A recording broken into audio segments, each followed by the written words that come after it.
11:14. Not quite. It's really funny that we're always late, and now you're like, no, we can't start Well, early. because I'm always late. It's not fair to start early. You're always late? Yeah. Like less than 5 to 15 minutes. It's a general leeway. That's an ADHD thing. I have ADHD and I do not. I'm early because I have ADHD. Okay, now it's 11:15. Now you so may begin. Now we can start. See? Hello, everybody.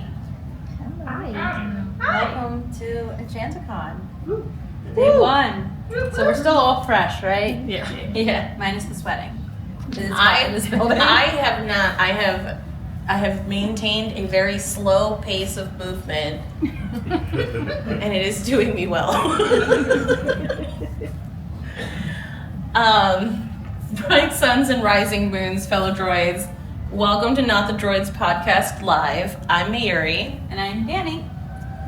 And we are Not the Droids Podcast. We are a Star Wars podcast that is watching for the first time the Star Wars universe in chronological order. All of the Star Wars universe in chronological order. It's quite the spreadsheet. Yes, it's quite the spreadsheet. We have some rules, like the Lego movies are not involved in that, but we're watching them on side things for special events. It's really hard It's to put not like canon. the Lego movies. It's not canon, and we already have over 400 line items in our spreadsheet, so we had to draw a line somewhere. Oh, what was that? What about the... Holiday show. We did We did that was a special last event. year. I had never seen it. In fact, no one warned me what I was watching, and I turned it on and was just baffled for the entire thing. If you have not seen it, it is on YouTube. It is quite the watch. I do recommend it, but don't expect any sort of content from it. It is just nonsense. Don't feel bad if you're not sure what's happening or where you're at.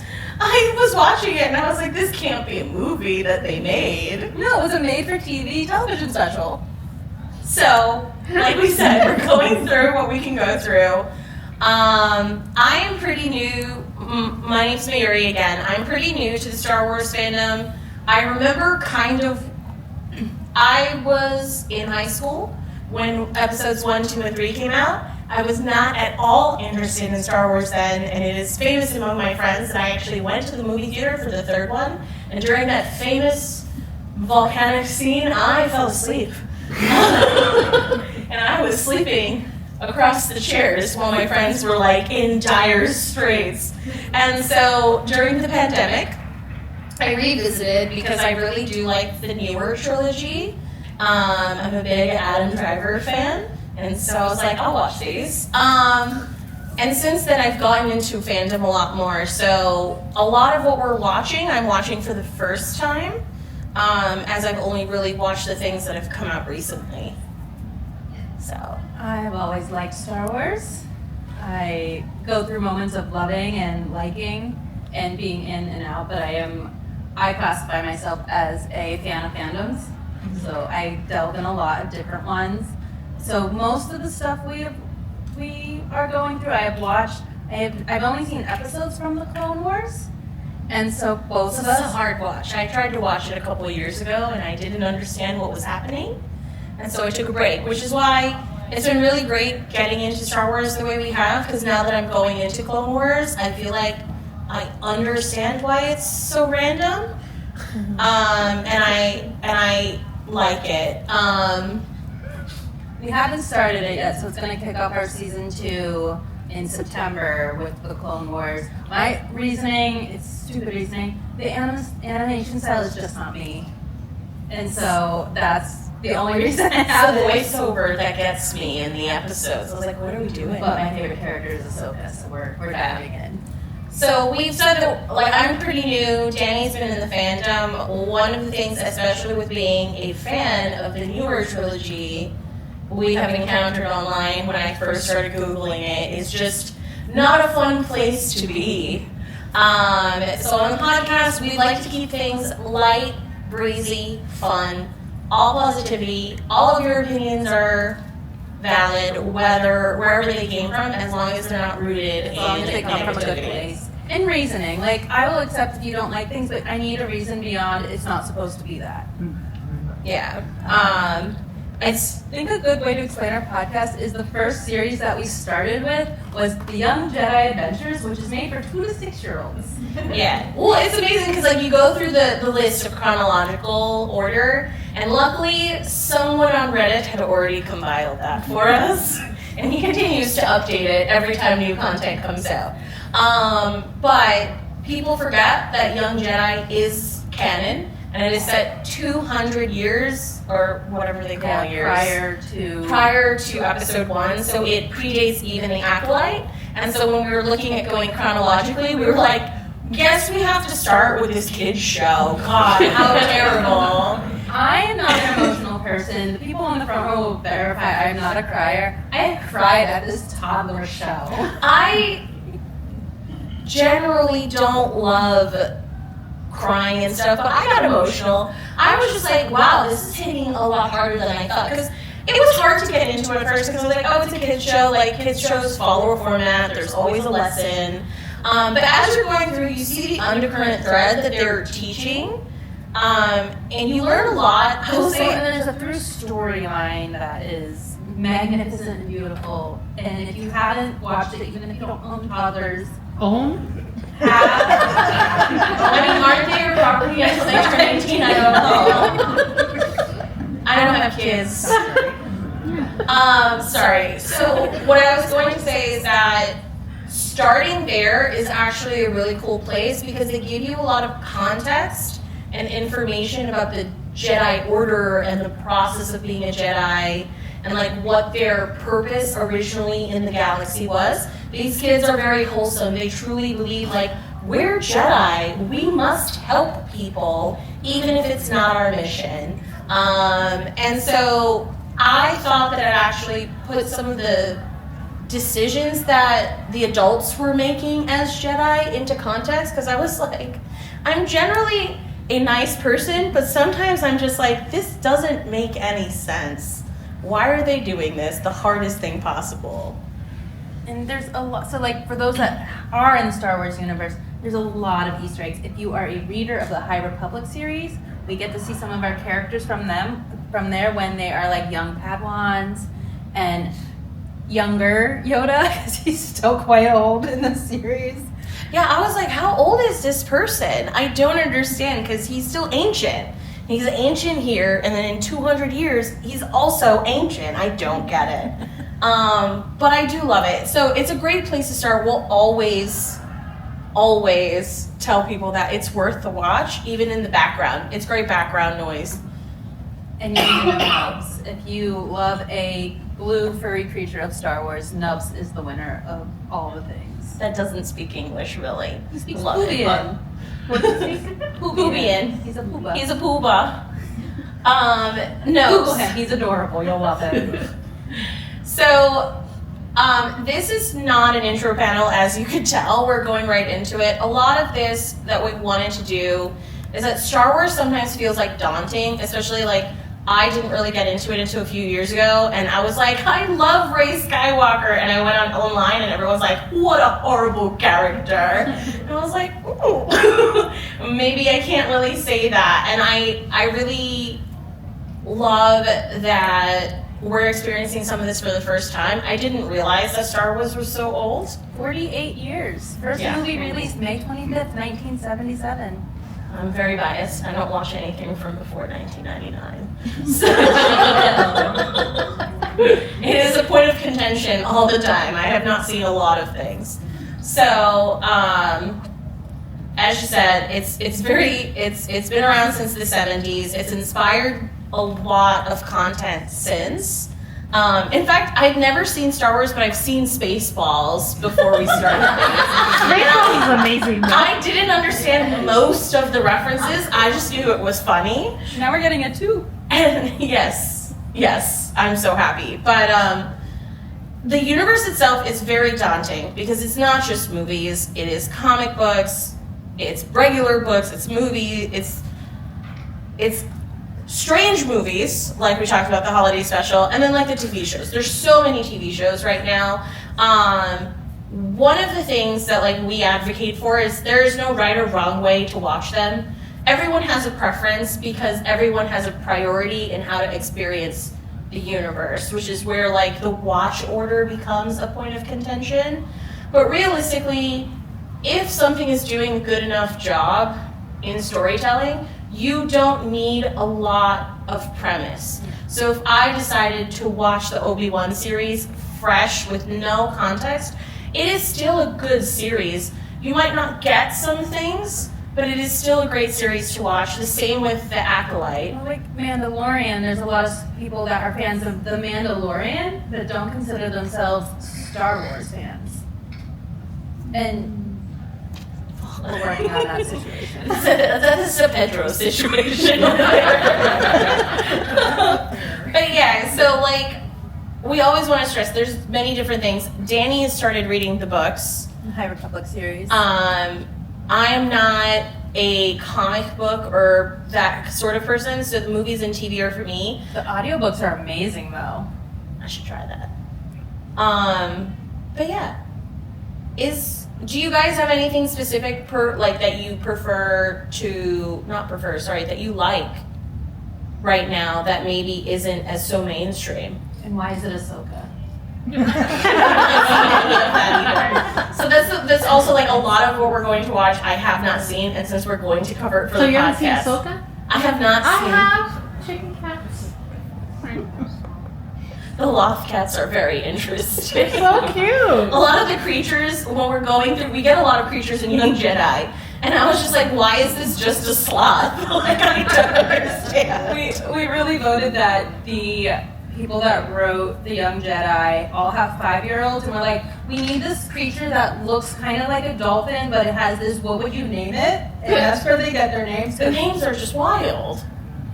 But I mean, I feel like that about most shows. But yeah, so is there any sort of piece of Star Wars content that you feel particularly strong about right here? I'm still in the middle of watching it, but I'm really obsessed with Andor, and I can't wait to finish it. Oh my God. I've seen Rogue One, but I just watched it for the first time straight through. I'd seen Rogue One, yeah. and it was actually one of my top movies. But watching Andor, I was just like, I'm sorry, Jin Erso.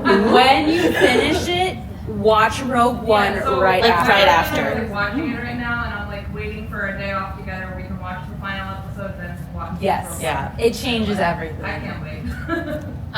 That's one of the things I love. Like, the shows all hit different notes. So Andor is very much a political It's spy so drama. Almost like a union type of show, too. Yeah. I'm in the middle of the union, too, and it's just hitting home for me. Yeah. Someone else had their hand raised in the back. I think some of the stories they had for the pre-Disney video games, Knights of the Old Republic 1 and 2, were the furthest back anywhere in canon that we go other than some of the books, because they're many hundreds of years before the movies. And then the online game that came as a direct sequel to those two was also predates the timeline for the movies. Oh, They have a really interesting story that's attached with them, with Darth Revan and all those characters that you interact with. That's a really great. No, I've heard we a lot didn't of even people look that were into introduced the video because of games. the video games. So I have one of them, but the problem was the newest one was only for a system I did not have. Oh, Of course. It's always problematic. Yes, but I've heard that people have found the fandom through video games just because they were video gamers. That's But really cool. that is one we should add to our list to And Knights of explore. the Old Republic and the story of Darth Revan is pretty far back in chronological history, but it sets up a lot for the universe. That's it. We'll definitely look that up. We'll put it in. One of the other ways that we like to experience the fandom is just through the community. Obviously, you guys are here. We're here because we love Star Wars, and there's so many different things that we can do. We also want to preface, if you don't involve yourself in the community like this, that doesn't mean you're any less of a fan.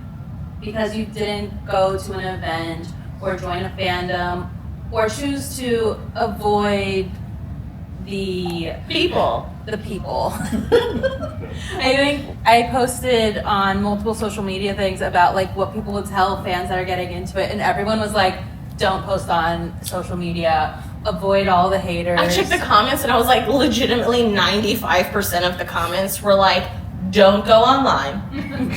Don't read your comments. Because is it that the community is like very like strict on what is There is a portion of the community that are a little aggressive about their opinions on the proper way to enjoy Star Wars. and the proper way to be a fan. So if you decide to do a cosplay that's a little different, it's not exactly right, so you are not an actual fan because you don't do this, or because you like Rey, you can't be a real fan. Yeah. And it can get very disheartening. But I will say there is a little pocket corner of the universe, really on Threads. There's a great little positive community on Threads for Star Wars that you can kind of get out of some of that. You just have to, when you're going into it, you just need to be aware. And I stand by this. The block button is your friend. Well, no, I know a lot of people didn't like the actor who played Anakin in the prequels, and he got a lot of hate. You got so much hate, and he is on his redemption tour. I love Hayden Christensen, but like, and I'm glad he's getting the love he deserves now. But like, Returning it. Well, if you think about it, like, the fandom was so aggressive back then when those movies came out. The actor who played young Anakin got out of acting. yeah, no, I read that too. And then Rose in the new, like so many of them left social media. Because it was just vitriol. So that's where it's just like, we don't want that to be the legacy of the community, but that is unfortunately a reality And it's of happened it. recently with Acolyte. We only got one season of an amazing show because So when Acolyte came out, I remember seeing all the backlash over it, but I didn't watch it. Sorry. I didn't watch it, so I didn't really understand if the show was good or deserving of that backlash. We recently watched it for the podcast, and it is the fight sequencing, the costuming, the set. It is amazing. some of the best choreography. And it's the first season of a show, right? So they're setting up the world, and so where people are like, well, this doesn't make sense, and this is not going fast enough. We just very much, it got no grace for being season 1. And I think that if we ever got a season 2, it would be off the wall amazing, because we've started hitting the ground running. Towards the end of Acolyte, I was locked in 100% watching those episodes. And It was wasn't just actually because of Manny. you know those arms. So yeah, so not just because of Manny, but it was very much like, so for the podcast, we like to do our reactions and notes fresh. We're not a deep dive. We're very much like top level, fun time. So we try to watch it as close to our recording as possible, and we don't watch ahead, which as a serial binger can be a problem for me. So when I get into a show and I'm really into it, at the end it's like, okay, well, we have to record for this episode, so you cannot watch the next one. I'm just like, what? I have to. So sometimes we would record into the night, and then I'd be like, I'm gonna watch the next one now. I have to know. But that's where it's just like, it feels like you're not allowed, like the things that were great about it weren't celebrated because so many people didn't like the existence of it. And that's where it's just like, it's a reality of the fandom, it's a reality of the community. Every fandom has that section of people. Unfortunately, Star Wars has been around for so long that section has kind of grown into, like, it's like the Hulk, right? Like, it's gotten so big that you can't get around it unless you just actively block, push them back, and you're just like, I'm just gonna mentally not think about it. There are so many positive communities. So if you are a cosplayer and there's a specific character I'm specifically into. I have a Rey cosplay and an Ahsoka cosplay. Their Facebook groups are some of the best people you will ever meet. They will send you diagrams and guides and where they resource things, and will pass down costume pieces because they've updated. And like even the Leku that Ahsoka has, people are like, oh, I'm selling mine because I found a better way, but this one's still in good condition. Those Facebook groups that if there's and look for the specific character because they all exist, are phenomenal to be around. And then I feel like that's the sole existence now of Facebook, unfortunately. It's for just groups. the groups. There's no other way to experience those groups in any other platform. So, especially, and there are groups who are like, I'm new and I just want to have a good time. Like, you can just look them up and just be like, new to Star Wars. There's like hundreds of groups.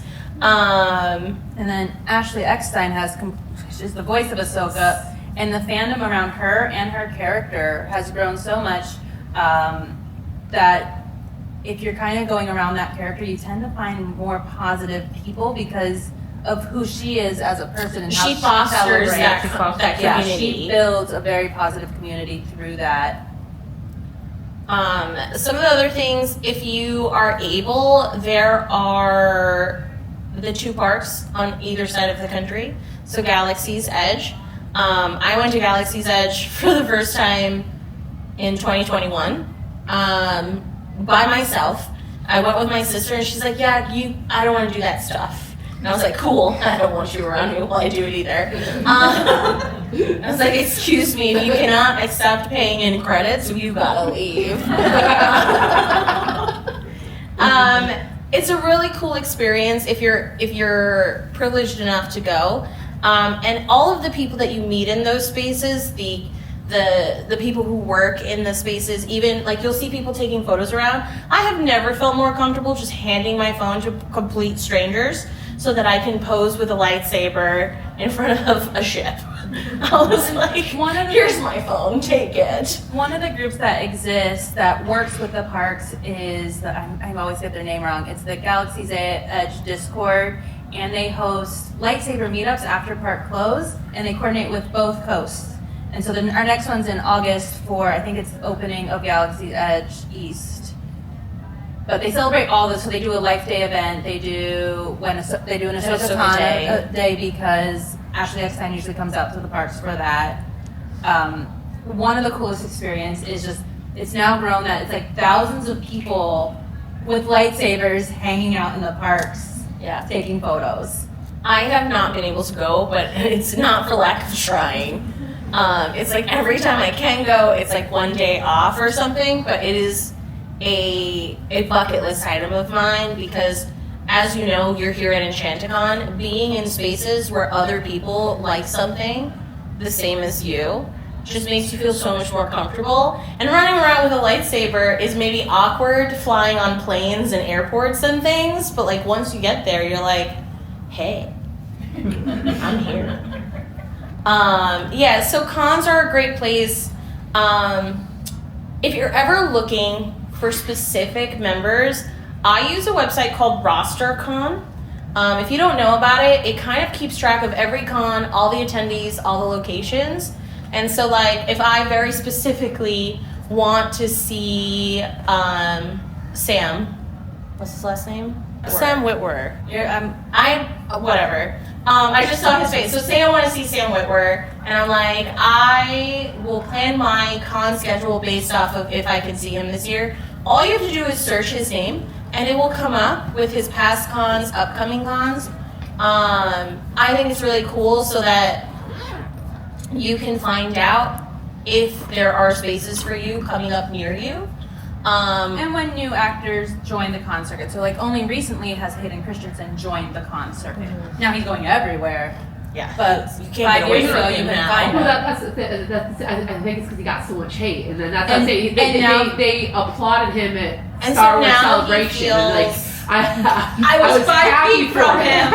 Yeah. He was that far away from me. It's funny. So last year I went to Fan Expo Boston, and one of the actors that was there doing a thing, they were just like, I had avoided these in the past because I thought they were like a little strange. Like you go, you talk about your past work, and people just like love you, pay to see you. It's a little like a little strange for her, but she was just like being here and feeling appreciated, and people being like, I really loved you in this, or this piece moved me. I think it changes their minds. They have to just do like one con where they feel good, and then they'll start. Because like Hayden Christensen did the one, and he has not stopped. Right. I feel like. Nope, and he will be back in Ahsoka season. But that's what I think the appreciating him for his after getting all that hate. Because someone on Facebook said something like the adults who hated him before, or no, the kids who hated him before are adults now, or something cheering. Well, I forgot the whole how the quote went. And I think part of it is that it's not that the kids hated him. It's just that he was a villain when they were kids, and now those kids are no longer kids, and they're like, these were our introduction to Star Wars, and he was it. So he's become like a comfort character now. You see him and you're like, oh, I love him. Some of the other things you can do, I know that like in Boston and New York, there are like lightsaber guilds. If you're ever interested in like joining one, they do lightsaber spinning, they go to cons, they teach. I went to a lightsaber spinning class hosted by a lightsaber guild like in Rhode Island, and it was super fun. Wasn't it France that just accepted it as like an official sport? Yes, I did see a thing for lightsabers. I mean, it's a very technical thing. We've been looking into it. I'm very being in color guard helps. Like if you were a color guard person. Will tell you, I have said it many times in the last year. In high school, you could not catch me wanting to be in color guard, and as an adult, I regret not joining color guard. I was in color guard for 4 years. I don't have the coordination and the dexterity in my fingers to do a lot of the things. And so I just pretend I have a lightsaber, and I'm like, but we're about to start a series probably this fall that we're going to do videos of learning to spin lightsabers. Yes. I anticipate many times of whacking myself in the face. I do that with my phone every night. Yeah. But as Star Wars fans, I do recommend like embracing the community and just curating it so that you are in the right community for you. And that can be, and just like any other fandom, it can be the cosplayers, the book readers. You could just be a park goer. Like if the that's whole what alliance that wants the screen accurate, perfect costume. Just be ready to get a lot of feedback, because they'll be like, very nitpicky, I've seen it. But in the best way possible for what their group is. That's what they like, right? So it's like, could things ever be that accurate though, or? When they filmed season 1 of The Mandalorian, they did not have the budget for all the stormtroopers. All of those stormtroopers are from the Rebel Alliance. So we need their now screen accurate. So that's where it's just like, it depends on what you're interested in. If you just want to vibe and watch it on your own, that's totes fine. We're a good place to vibe too. Yes. But if you're looking, like, if you're wanting to visit the park and maybe meet up with someone, going on a day where there's a meetup might be great for you. If you're wanting to only, like, do cosplay for characters or go to specific cons where you can meet up with other cosplayers, there's one very big one coming up in a couple of years. 2027 LA Star Wars Celebration. Yes. And this year, 2026, my head's on like school calendar year, is the George Lucas Museum is opening in LA. So if you plan for Star Wars Celebration, you can hit them both at the same time without having to deal with LA more than once. Yeah. I have feelings. So obviously you guys are here. Do you guys have any specific questions, interests, concerns? Kind of what brought you here? Did you want to say something? When does season 2 start of your podcast? Around September, We're a little busy in August. I have 3 more conventions before September. I just moved. So it'll be back probably mid-September. We are going to release this episode as a podcast, and then we come back with Attack of the Clones. Yes. Yep. So we're starting with the movie, and then we're diving Full into the speed ahead into the Clone Wars. We will be taking a break of the Clone Wars to do Mandalorian, because even though we're chronological, when new content comes out, we want to do it. So we decided to do a rewatch of the Mandalorian leading up to the movie that comes out next May. Yes. So we'll take a break. Mandalorian is one of the things that I have seen in its entirety due to Pedro. Pedro. The Pedro effect. See, but before that, the only thing I had watched before, I did not enjoy episode 1, 2, and 3, but I grew up watching the originals. Yeah. 4, 5, 6. Yeah. I don't call it Yes. 4, 5, and 6. I dressed as Leia as a kid. My brother was an Ewok. Like, What? yeah, my mom made the costume. They were legit. Okay. There is some parental psychology there. You were the princess, and he was the little animal. But he was cute. My mom made my sister an Ewok costume, and she still reminds me of how many competitions it won. Yeah. Well, my parents, they talked about going to the original trilogy after they had gotten married, and it was interesting to think about them being people, but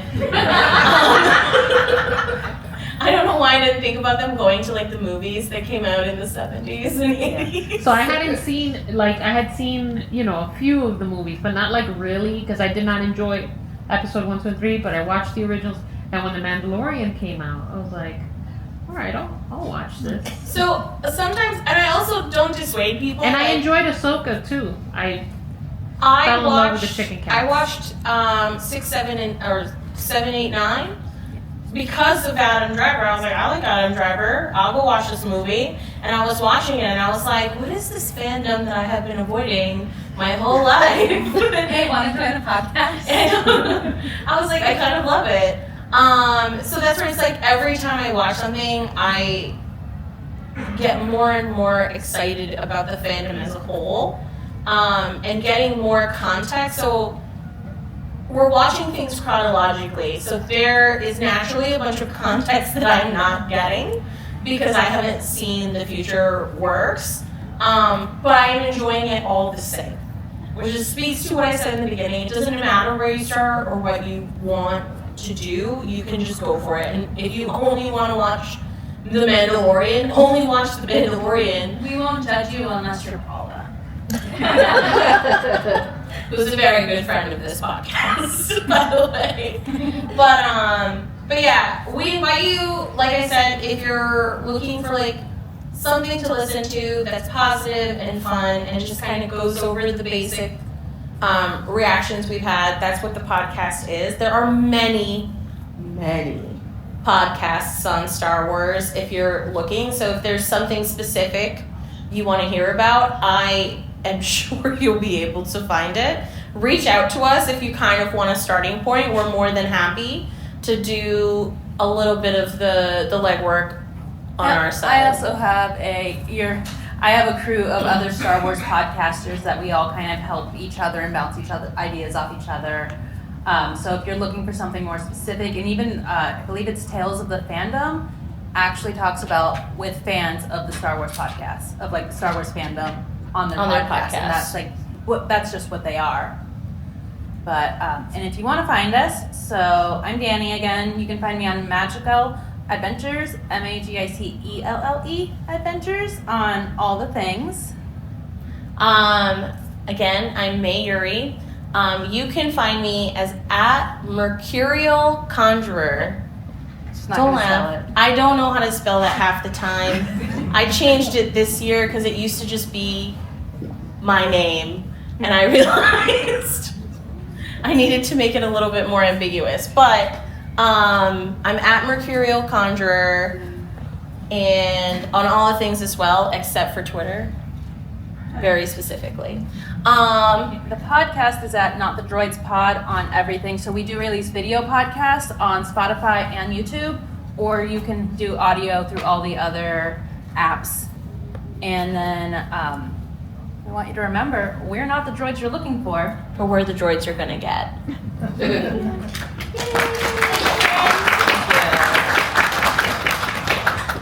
We're a little early. We still have, like 10 minutes? If anybody has anything specific that they want to ask us or talk about.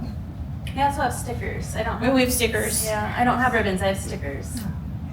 But yeah. I just want to tack on to what you were saying about Facebook groups, because when I went to the Droid Depot, they didn't have they had the R2 unit I wanted, but not the colors I wanted. And I think it was the Galactic Edge Droid group literally pointed me towards specific paints, and it's way cooler than what you could buy at the. Oh, so you just ended up painting it. Yeah, I spent a month painting it all these different colors.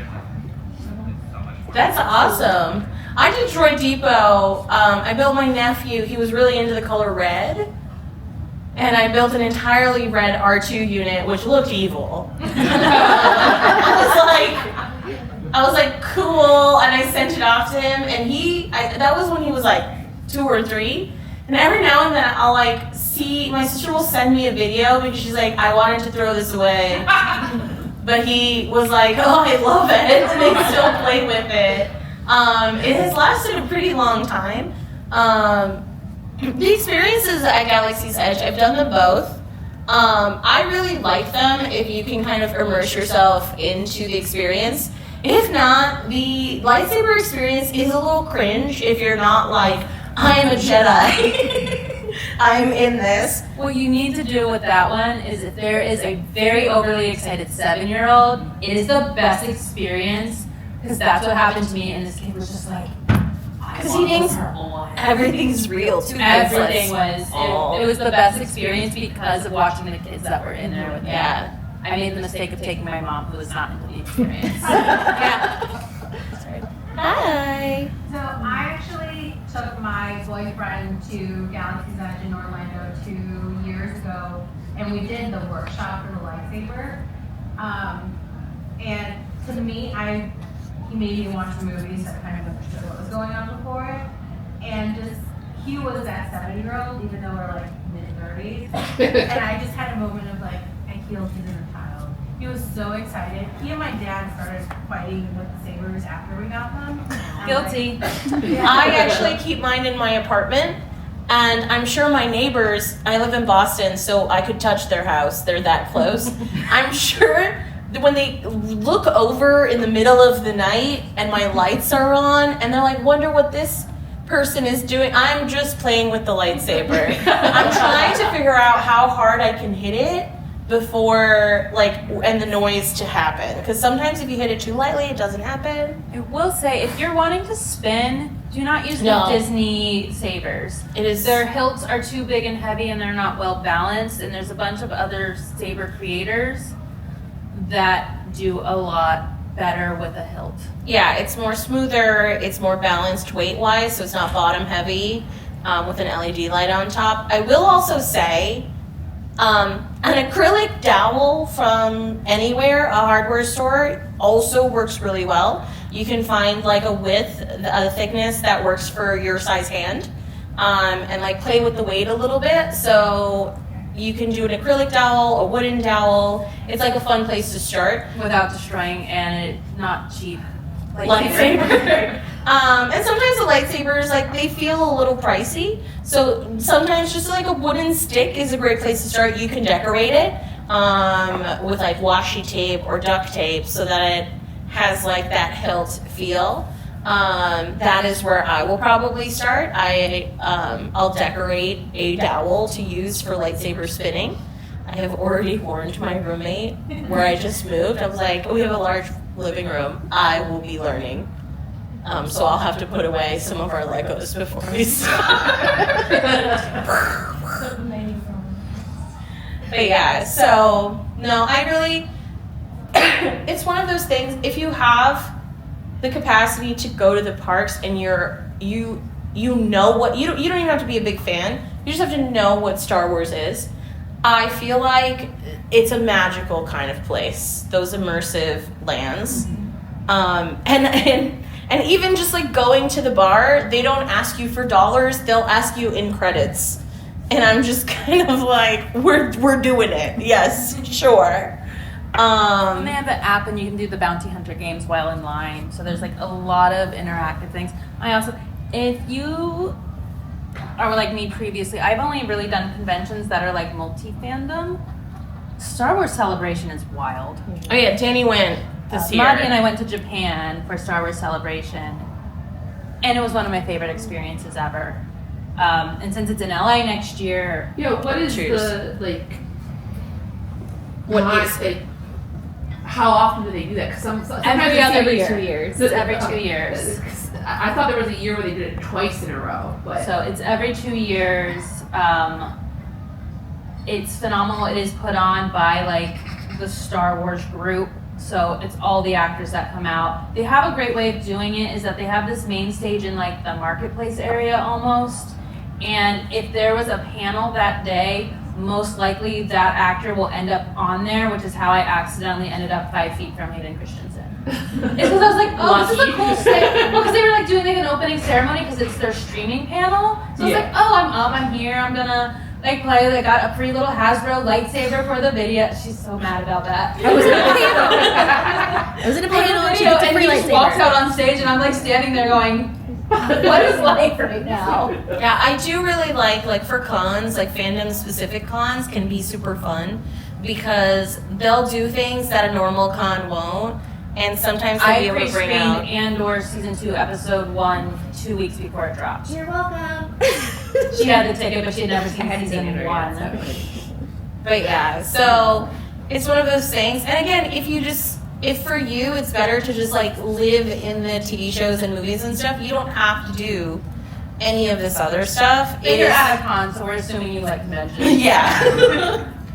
And the cosplay was ridiculous. Like there were Like ridiculously good. yes, ridiculously Amazing. good. There were Considering how many people crossovers. traveled to Japan. There were I can't even imagine traveling there to were Japan with groups of people cosplays. and just like A lot of samurai So, stormtroopers. A lot of people did like cultural things with the Star Wars crossovers. one of the merchandise was a stormtrooper with like Sakura covered armor, and there was somebody who dressed up in like the official minifig. Like it was crazy the amount of detail that people were putting in, and then packing up their cosplays and shipping it halfway across the world for these conventions. It was great. It was great. I'm sure some of it was expensive too. Yes. So that's one of the reasons like going to these things are fun because the people who are there are all in. Right? Like no expense is spared because like they feel very strongly about what they're doing. And if you're doing that type of convention, join their Facebook group. So like how ribbons are a big thing here, they do patches. Like people pay to get embroidered, like crazy embroidered detailed patches, and that is the thing there, and it's wild. Just giving it out. But yeah. So we're at about time. Thank you guys for coming. I hope you got something from it. And if there's something that you, like I said, wanted to ask us about or just tell us, we're on all socials. So reach And we're out out. all weekend. We do have stickers, so if you want to come and grab, do we There's a have? bunch there. They're hiding. Yeah. Thank you.